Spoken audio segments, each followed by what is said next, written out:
دخلت مونتاج وقلت انا وانس ان انا اخش جوه. كان في حد قال لي ان انا ممكن احول من القسم، احول من مونتاج لاخراج.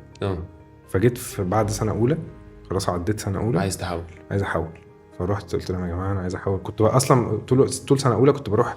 سنه اولى بتبقى يعني كلنا مع بعض يعني بتبقى مواد عامه. من سنه تانية بنبتدي نتقسم اقسام.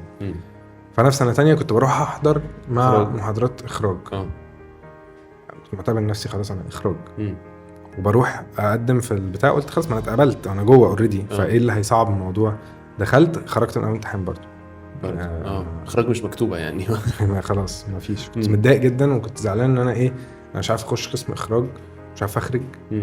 فابتديت الجا اللي هو خلاص يا جماعه انا مشروع التخرج بتاعي انا عايز اخرج، مش عايز تمنتج. قالوا لي ما ينفعش، لازم تمنتج.